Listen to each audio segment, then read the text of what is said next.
Can I ask you the same question? Yeah, I Kusum? think let me frame the answer in this way. I think abolishing the executive presidency, though necessary, is hardly going to be a panacea for the problems that we have. I think it's clear that the status quo with this executive presidency in this system, it's not sustainable. I mean, currently we have a president who has the ability to, he loses 2 MPs on his side, then he can just immediately appoint them as special advisors, and then they can use those powers to help with the electioneering. He can appoint a number of other places to high office. He has a lot of control over the legislature for some reason. He can waltz in and out of parliament, make his national addresses, national speeches. He is also, let's remember, it's not just the executive presidency. He is also the finance minister. He's also the defense minister.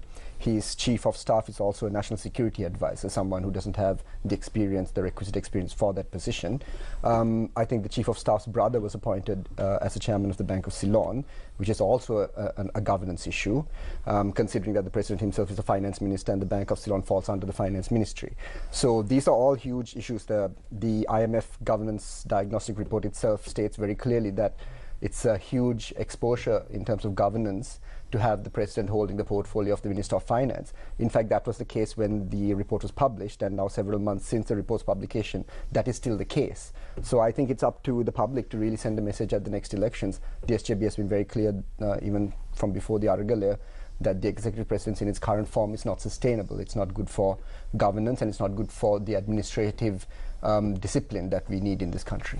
Kusum, do you feel that there is broad support among the public for actually abolishing the executive presidency? That's a good question, Niresh. I think there's certainly broad consensus in the public that the status quo is untenable, that this current type of concentration of power that you have in the executive office, that it's not a good thing for governance. And we've seen it, right, what happened under Gotabaya Rajapaksa. We can argue whether it would have been different if he was prime minister, but the fact is that under his executive presidency, because of the power of the office, it creates an incentive for other members of the legislature, people in the executive, to just bow their heads and become yes men. Right? That's the problem. The problem is not that there's a powerful office.